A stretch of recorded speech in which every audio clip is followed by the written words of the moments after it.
Bonjour à toutes et à tous, notre invité du jour se qualifie de pas courageux dans son one-man show alors que dans les faits, il l'est plus qu'il ne le croit. Yvain, merci d'être avec nous, vous êtes humoriste et comédien, vous avez le courage de présenter votre spectacle jusqu'en décembre à Lyon, un seul en scène dans lequel vous improvisez mais aussi avec le public vous échangez pour évoquer à la fois les peurs, les phobies mais aussi les relations toxiques. J'espère que vous n'avez pas la phobie de mes questions parce que vous allez devoir les supporter durant 26 minutes.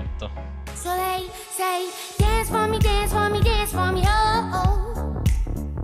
I never seen anybody do the things you do before.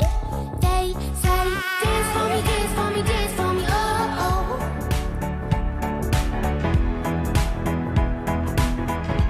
Bonjour Yvain, merci d'être avec nous. Vous êtes humoriste et comédien. Votre premier spectacle, Pas courageux, est à l'affiche du Café Théâtre Les Tontons Flingueurs à Lyon jusqu'à la fin du mois de décembre. Merci en tout cas d'avoir eu le courage ce matin de venir participer à cette émission, car apparemment, c'est vous qui le dites, hein, vous êtes le moins courageux de France. Comment vous l'expliquez ? Alors, si on veut rentrer directement dans les phobies et le courage, non, moi je pense que je suis un mec pas courageux parce qu'en fait, pendant toute mon enfance, j'étais le plus petit de mon collège. Je mesurais 1m27. Et quand tu mesures 1m27, dans tous les cas, t'es pas courageux. T'es battu d'avance. Ouais, voilà. Tu pars avec vraiment, c'est-à-dire que tu pars vraiment avec un vrai point négatif, entre guillemets. Moi, j'ai des enfants qui me faisaient rentrer dans des casiers. Donc, obligatoirement, c'est sûr que dès le départ, j'ai eu beaucoup de peur. Mais en même temps, je dis que je suis le moins courageux de France, mais que j'essaie de combattre toutes mes phobies. Donc, c'est un peu aussi le thème de mon spectacle. Donc, voilà, exactement. Spectacle donc à voir, je le disais, jusqu'au mois de décembre, jusqu'au 1er juin, dans un premier temps, les mardis à 21h et les samedis à 18h. Et puis ensuite, à partir de la rentrée, on va vous voir du mercredi au samedi non-stop. Preuve que ce spectacle est un succès dans lequel effectivement vous abordez donc tous les sujets que vous venez d'évoquer, les phobies, les peurs, les relations toxiques. Ce sont des expériences que vous avez vécues, que vous racontez sur scène. Moi je dis mon spectacle c'est pas un spectacle, c'est ma vie. Donc en vrai tout le spectacle je l'ai écrit en racontant ma vie et quand on sort du spectacle on me connaît plus, voire trop je pense. Et du coup je parle vraiment de mes peurs, en fait. À la base, quand j'ai commencé à écrire ce spectacle, j'ai commencé à juste écrire des anecdotes de ma vie. Et je me suis rendu compte que tout était lié au courage, que tout était lié à mes peurs. Et donc voilà. Donc, et ça vous a libéré. Aujourd'hui, vous vous sentez plus courageux de les raconter. C'est une forme de thérapie en quelque sorte. Ouais, bon, je pense que de toute façon, tous les humoristes qui font des spectacles, ils font ça parce qu'ils n'ont pas l'argent pour payer un psy. Mais que du coup, c'est les gens qui nous payent pour nous voir. Donc ça, c'est cool. Mais ouais, non, je pense que ça fait du bien. Et puis surtout, moi, à la base, l'objectif, c'était de raconter mon histoire, mais aussi que ça parle aux gens. Et c'est vrai que les phobies, les peurs, au final, ça part. On en a tous. Ouais, alors il y a des gens qui disent qu'ils en ont pas, mais quand tu creuses un petit peu, en fait, ils en ont aussi. Et les relations toxiques, tout le monde en a aussi, ou tout le monde en a eu, ou des fois il y a des petits chanceux, mais voilà. Bon, on y reviendra, mais ouais, c'était important d'en parler, je pense. Et vous abordez tout cela avec le public, vous le disiez, parce que vous aimez être en interaction avec lui. Comment vous entrez en contact avec les spectateurs ? En fait, vu que moi je fais de l'impro depuis 20 ans, et donc j'adore moi parler aux gens. Comme j'ai dit, ça peut poser des problèmes de temps en temps parce que je parle trop aux gens. Mais du coup, à la base, je parle aux gens vraiment naturellement. Et pour les phobies, j'ai fait un truc, c'est que je leur demande de remplir un petit papier au début du spectacle avec les différentes phobies, les phobies qu'ils peuvent avoir. Ouais, parce qu'en fait, si tu leur demandes comme ça, un peu de brut en blanc, ils vont tous te dire les araignées. Alors que si tu creuses un petit peu, en fait, tu vas voir qu'ils ont plein de phobies différentes. Et voilà. Et ça permet d'alimenter le spectacle, évidemment. Vous êtes l'auteur et metteur en scène à chaque fois donc, de ce spectacle. Quelle est la vision du one-man show que vous avez ? Comme j'ai dit, moi, mon spectacle, je pense que c'est pas un one-man, c'est un mix entre du stand-up, du one-man, un peu de tout. Pour moi, le principe, c'est vraiment de mixer des moments vraiment juste micro-voix à des trucs vraiment très visuels, à des trucs très... comme je dis, j'ai plein de types d'humour dans mon spectacle. J'ai de l'auditif, j'ai du visuel, j'ai de l'improvisation. Donc pour moi, la vision du one-man, c'est juste que les gens ils passent un bon moment et surtout qu'ils voient pas le temps passer. Voilà, et on ne voit pas le temps passer lorsque vous parlez de politique, notamment de Gérald Darmanin. Ouais. Pour moi, c'était important. Encore une fois, c'est important aussi de faire passer des messages dans un spectacle. Moi, c'est vrai que j'ai choisi mes messages par rapport aussi à mes convictions. Et c'est vrai que vu que je parle de relations toxiques, mais que je parle aussi un peu de toxicité au sens large, je pense que voilà, il y avait des petits messages à faire passer, entre autres politiques sur. Donc j'ai tout un sketch qui parle de cafards et de politique en même temps. Et on va regarder un petit extrait. Je parle des dick pics non consentis. Je parle des dick pics anonymes reçus par message avec un numéro inconnu et non consenti. Les D-A-R-M-A-N-I-N, les Darmanin. Faites très attention aux Darmanin, d'accord? Elles arrivent sans votre consentement. Vraiment, faites très attention. Voilà, pour celles et ceux qui ne savent pas ce qu'est une dick pic, évidemment, c'est une photo intime. Ah ouais. C'est la traduction française que je vais faire ce matin parce qu'on va rester raisonnable. Ça parle vraiment de drague toxique en fait. Là, je parle. C'est toute une partie de drague sur la toxicité des dragues, le fait que quand on n'est pas courageux, on peut aussi envoyer des trucs un peu bizarres. Et du coup, j'avais trouvé cette blague et elle me fait beaucoup rire. Donc, elle marche à chaque fois, donc je suis assez content. Avant de devenir comédien, vous étiez responsable de la communication dans une grande société internationale de livraison de fleurs dont le siège social est à Lyon. Pourquoi vous avez décidé de quitter cet emploi pour vivre pleinement de la comédie ? En fait, moi, j'étais responsable com chez eux et je faisais en fait la stratégie de com, c'était de l'humour. Pour ceux qui me connaissent un peu ou qui me connaissent pas, en tout cas sur Twitter, je représentais une fleur qui s'appelait Flora et je faisais des blagues et je parlais d'amour, je parlais de trucs mignons. Enfin, j'étais vraiment dans ce côté-là. Et donc voilà, moi, je kiffais ce côté-là, ce côté ajouter de l'amour un peu dans des marques pour la rendre aussi plus sympa et plus sexy. Et à un moment, je me suis dit, mais en fait, est-ce que ma vie, c'est pas plus justement d'apporter en fait du bonheur aux gens et de les voir rire pour de vrai. Et donc, voilà, c'est pour ça que j'ai quitté mon job. Vous êtes passé du virtuel au réel, parce que là, quand on est dans une salle, il n'y a pas de filtre, bien évidemment. Vous venez du Nord, ça fait 9 ans que vous êtes installé à Lyon. Quand et où avez-vous commencé vos premiers essais sur scène ? En fait, j'ai commencé, quand j'ai terminé le bac, j'ai fait une école de commerce. Et en première année d'école de commerce, il y avait un exercice qui s'appelait, alors je sais plus comment ça s'appelle, c'était de l'improvisation théâtrale. Ça n'avait pas ce nom-là, c'était développement personnel, un truc comme ça. Donc, et moi, j'étais vraiment le mec le plus timide. Mais quand je dis timide, alors que j'avais 19 ans, j'étais. Vous voyez, au foot, quand on prend, il y a toujours le dernier joueur qu'on prend pas. Et moi, j'étais pareil avec les exposés. C'est-à-dire que je tremblais tellement avec ma feuille que j'osais pas parler en exposé, que personne voulait me prendre en exposé. Et donc, j'ai commencé à faire de l'improvisation. Et en fait, je me suis rendu compte que je kiffais, que ça me permettait aussi de me relâcher. Puis, il y avait rien à apprendre. Et vu que je suis un gros flemmard, c'était bien. Donc voilà. Donc, j'ai commencé comme ça. Et puis après, j'ai commencé à faire des années d'improvisation, de créer ma troupe d'improvisation, d'en faire dans plein de villes en France. Et comment vous avez basculé ensuite vers le stand-up ? En fait, je me suis rendu compte à un moment que ça faisait bien 5 ans que je disais à mes amis, un jour je ferai mon one man. Et en fait, il y a un moment, je me suis rendu compte que je le disais, mais que je le faisais pas. Et en fait, il y a un peu ce problème de quand tu dis que tu vas faire un truc et que les gens te félicitent avant de le faire. Il y a une attente. Presque, tu as déjà les compliments avant d'avoir fait les choses et du coup, tu le fais pas. Et à un moment, je me suis rendu compte que j'étais devenu un peu cette personne qui était le mec qui parlait d'un truc mais qui le faisait pas. Et je me suis dit, vas-y, quand je suis arrivé à Lyon et que j'ai découvert en fait des humoristes qui m'ont dit, vas-y, lance-toi, et je me suis lancé. Voilà, et c'est vrai qu'il y a beaucoup de salles à Lyon qui permettent de s'exprimer en tant qu'humoriste. Récemment, vous avez participé sur France 2 à l'émission Tout le monde veut prendre sa place, présentée donc par un humoriste, Jarry. Comment vous avez vécu cette expérience de jeu télé et comment vous êtes senti à ses côtés ? Moi, pour le coup, j'ai vraiment bien vécu le truc. Alors, j'étais pas venu du tout pour gagner, même si je peux être un peu compétitif. Je me suis dit culture générale, je suis foutu d'avance. Donc, je m'étais dit, j'y vais en mode détente. Et en fait, j'ai rencontré vite les autres participants. On a bien rigolé ensemble. Et ensuite, durant l'émission, Jarry était super cool. Moi, j'ai une règle. Je m'étais dit, si je connais pas la réponse, je fais des blagues.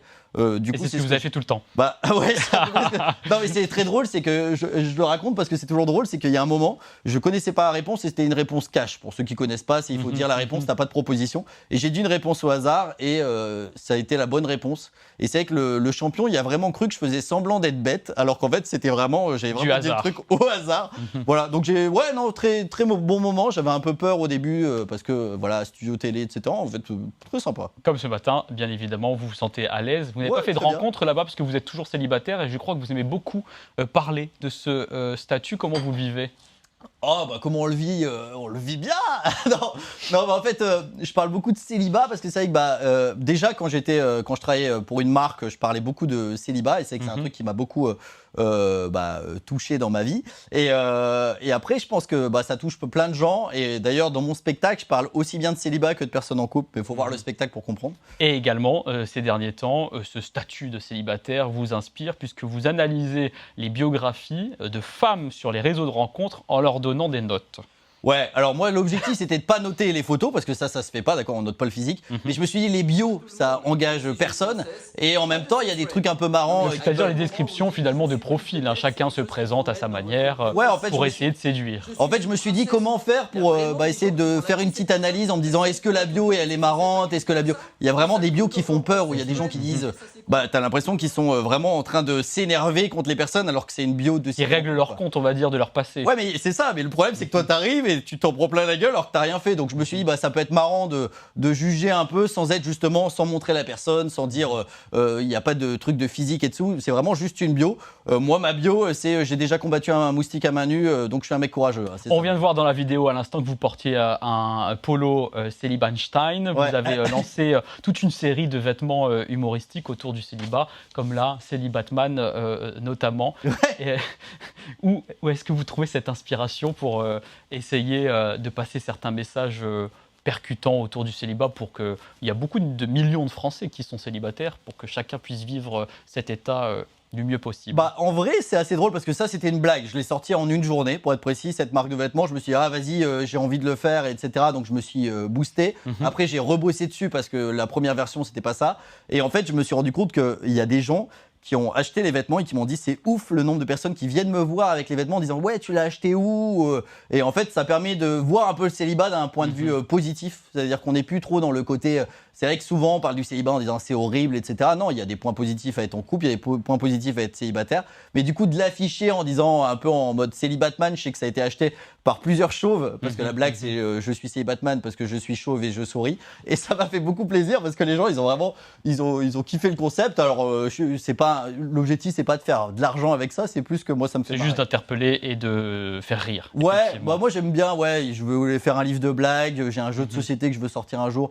Bref, moi l'objectif c'est de lancer des trucs. Bon, c'est ce que vous avez fait parce que vous avez lancé une invitation à Sophie Belvisi qui va nous rejoindre dans quelques instants, qui est comédienne, autrice et metteuse en scène, donc qui nous parlera de son spectacle Alzheimer, dans lequel donc elle évoque avec humour ce qu'elle vit avec sa maman qui est atteinte donc par la maladie neurodégénérative que beaucoup de millions de Français ont malheureusement dans leur entourage. Très rapidement, on va aussi parler d'actualité puisque vous reprenez des extraits du youtubeur Hugo Décrypte. Vous aimez vous saisir d'événements assez lourds. Comment vous les détournez avec de l'humour ? Bah, en fait, le truc, c'est que déjà, alors, je sais que moi, souvent, les gens ils me disent pourquoi tu es toujours torse nu quand tu fais des vidéos ? Parce que je fais les vidéos depuis mon lit, en fait, la plupart alors du que là, temps. non, vous avez une marinière. Là j'ai une marinière, bah, c'est le moment du café du matin.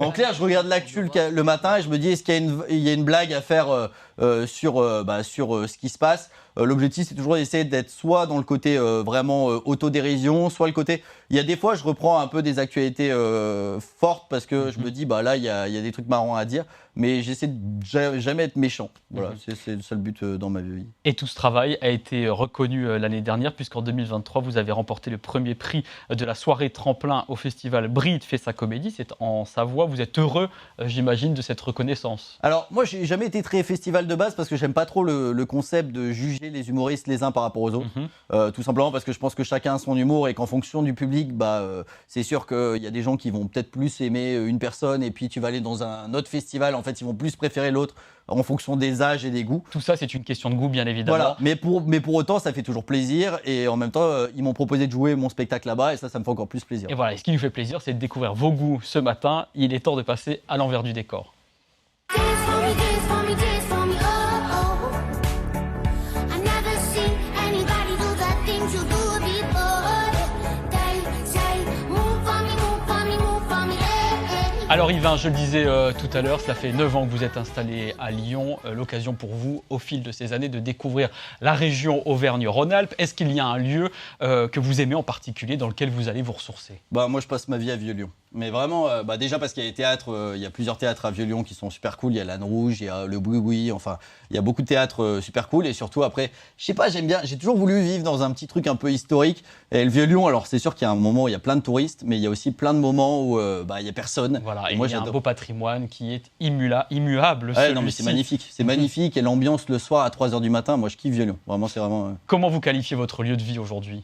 Lieu dit personnel. Hein. Mon appartement ? Oui. Ah bah il est très bien, j'ai réussi à avoir un appartement donc je suis super content. Il est super calme, il est bien. Il y a encore mon sapin de Noël. Ah, vous êtes en retard quand même. Bah ouais, mais j'ai pas mars. J'ai pas de voiture, alors je sais pas comment faire, donc je sais pas, il y a plus d'endroit pour le déposer. Du coup, il est chez moi, il vit bien. Vous l'aurez pour la fin de l'année, c'est parfait. Je l'ai exploité. Voilà, c'est ça. Quelle est la première chose que vous faites le matin ? Je bois du café. D'accord. Ouais, c'est tranquille. Et je regarde les actus. Je regarde les. Si, non, en fait. Vous non, faites vos vidéos sur les réseaux sociaux En vrai, aussi, surtout, ouais. parce que c'est ce Avant que même vous de disiez me tout à lever de l'heure. mon lit, je regarde les vidéos sur les réseaux sociaux et j'essaie de réagir. C'est vraiment mon premier truc. Et quelles sont les fantaisies que vous autorisez dans votre vie? Les fantaisies. Alors je me suis dit, mais qu'est-ce que. Pour moi, ma vie est une fantaisie. C'est vraiment le truc, c'est qu'en fait, pour moi, tout ce que je fais aussi bien des trucs de comédien, je fais du doublage, je fais de l'humour. Donc pour moi, voilà, je dis après. Votre vie est une fête, on l'a compris. En tout cas, j'ai vraiment voulu faire ça de ma vie. Donc je dis pas que c'est pas beaucoup de travail, mais en tout cas, c'est aussi le kiff de pouvoir rencontrer des gens, faire rire les gens. C'est une fantaisie, je veux Et dire. puisque vous parlez de kiff, est-ce qu'il y a une musique que vous aimez qui vous met de bonne humeur? Alors moi j'écoute que du Disney. Alors mon spectacle est sur de la musique de Disney, mais j'écoute vraiment, je crois que si Alexa pouvait m'entendre. Non mais en vrai, j'écoute du Disney jour et nuit, 24 sur 24. C'est votre côté enfant qui n'a pas grandi, on va dire. Je regarde, là j'ai regardé Lilo et Stitch pour la première fois, je l'avais pas vu d'ailleurs. Mais non ouais, et puis je trouve que ça met dans des good vibes. Voilà, moi c'est vraiment un truc que je kiffe. Ouais. Et c'est normal, effectivement, toutes les musiques pour enfants en général sont positives cool, et ouais. pleines d'énergie. Est-ce qu'il y a un livre que vous souhaitiez partager avec nous ce matin? Moi, je dis tout le temps, alors je suis pas un gros lecteur, mais par contre je lis beaucoup Terry Pratchett, tout simplement parce que alors, pour ceux qui connaissent pas, c'est les Disques Mondes. C'est un auteur qui nous a quittés, mais en tout cas qui est un des auteurs humoristiques d'absurde anglais les plus connus. Il a fait des séries, etc. derrière. Et c'est vraiment un univers tellement absurde que moi ça me fait mourir de rire. Donc ça voilà. vous sert pour vos spectacles? Moi j'ai un petit côté absurde dans mon spectacle. J'ai un truc sur la trottinette sauvage, qui est l'histoire d'une trottinette sauvage. Faut voir la suite. Mais voilà. Mais donc, moi je trouve que l'univers des Disques Mondes est extraordinaire. Il se passe tout et n'importe quoi. Et regardez ça parce que vraiment c'est extraordinaire. Quel est le mot que vous trouvez formidable? Je crois que j'avais dit pantoufle. Ouais. Mais Pourquoi? je sais pas, il y a des mots comme ça quand tu les dis, ils te font rire. Et moi je trouve que. C'est ce qu'on vient de faire, effectivement. Ouais, non, mais je sais pas, pantoufle, je trouve c'est un mot. Voilà. Après, voilà. Et on vous a demandé de sélectionner une photo qui déclenche une émotion particulière lorsque vous la voyez. C'est laquelle? Alors, je sais plus si c'est ma sœur, je crois. C'est ma sœur ou c'est moi en laisse? C'était Alors, peut-être moi en laisse, non? Pas du tout ça. On va la regarder, normalement. Ah Une oui. photo de vous. Ah oui, c'était là pour le coup, c'était la première fois de ma vie que je montais sur scène. En fait, on organisait un festival de théâtre dans le sud, du coup, vers Antibes. Et en fait, à un moment, les organisateurs du festival, ils ont dit on a besoin de 2 personnes pour animer les soirées pendant 3 jours. Et j'ai joué avec mon meilleur ami. Et on a fait 3 jours où on écrivait les sketchs le midi pour les jouer le soir et on a reçu un prix à la fin d'animation tellement les gens ils avaient kiffé. Donc ça vous a encouragé à continuer. Ouais, moi j'ai vécu ma meilleure vie et vraiment et comme vous voyez j'étais jeune et svelte. J'ai grandi très tard donc voilà. Et la photo de votre sœur, c'est la photo de la personne que vous trouvez oui. formidable, que vous avez souhaité mettre en lumière. Elle va être ce contente matin. que je dise ça parce que je fais des blagues sur. En plus, elle va détester la photo. Non, mais je fais des blagues sur ma sœur dans le spectacle, etc. Et non, ma sœur, ça a toujours été un point d'ancrage pour moi. Elle a ses enfants, elle a mes neveux, elle est à côté de chez mes parents, etc. Et donc voilà. Bon, moi, je savais pas. Il y a plein de gens que je trouve formidables, mais. Merci pour ce clin d'œil. Celle que vous trouvez formidable, c'est Sophie Belvisi et qui va nous rejoindre tout de suite. Dance for me, dance for me, dance for me, oh, oh. I never seen anybody do the things you do before. They say, move for me, move for me, move for me, hey, hey.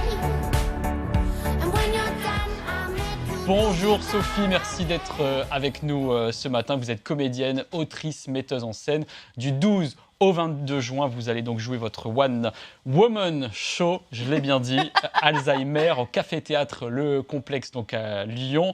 Pourquoi vous avez choisi de parler de cette maladie par le biais de l'humour? Parce que de mes 16 à mes 26 ans, j'ai été l'aidante de ma maman qui avait une maladie apparentée à Alzheimer. Et en fait, en tant que comédienne, on est à Lyon, la capitale du Café Théâtre, et je me disais, j'ai envie de traiter un sujet lourd comme celui que j'ai vécu. Et voilà, le transmettre, parce que je pense qu'on est très nombreux à vivre ça. On est il y a 11 millions d'aidants en France, dont 1 million de jeunes aidants. Et c'est important d'en parler via le prisme de l'humour, parce qu'on reste trop bloqué dans quelque chose de négatif. Voilà. Et donc, vous racontez vraiment tout ce que vous avez vécu avec elle? C'est ça, je raconte surtout. En fait, il faut prendre un angle à un moment donné quand on parle d'un sujet dans un spectacle. Et je prends celui que je connais le mieux, celui de l'aidance, pour le coup. Comment vous avez écrit ce spectacle? Je l'ai écrit juste avant le décès de ma maman, pour le coup. Je l'ai écrit comme il va, en mettant des petites anecdotes par-ci par-là. Et puis après, j'ai commencé à le structurer avec des faits, des choses assez factuelles autour de la maladie, tout simplement. Est-ce que lorsque votre maman était encore à vos côtés, elle savait que vous aviez envie de monter sur scène et de parler de sa maladie? Alors déjà avant, j'étais comédienne, j'avais même écrit un autre spectacle, Bloody Memory, autour de la maladie d'Alzheimer. Encore une fois, on est sur le très négatif, on est quelque chose de très onirique. Et je pense qu'au fond, elle l'a su, et je pense que de là où elle est aujourd'hui, elle le sait. Et je sais qu'elle me parle pendant le spectacle. Voilà, on va regarder un extrait parce qu'elle peut être fière de vous de parler de cette maladie de cette manière. Je m'appelle Sophie Belvisi et je suis la fille de Sylvain qui a une maladie apparentée à Alzheimer. Waouh! J'ai mis une ambiance de malade!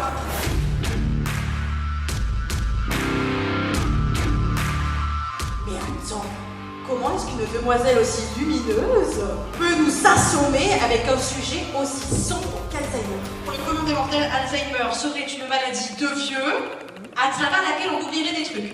Comme si toutes les personnes atteintes de ce mal avaient écouté le podcast de la Rousseau. Je pense d'ailleurs que l'univers, je ne sais pas ce qui nous dirige, n'a pas misé sur la meilleure personne pour gérer ce type d'histoire avec ma maman, parce que je suis ce que ma psychiatre appelle une hypersensible permanente.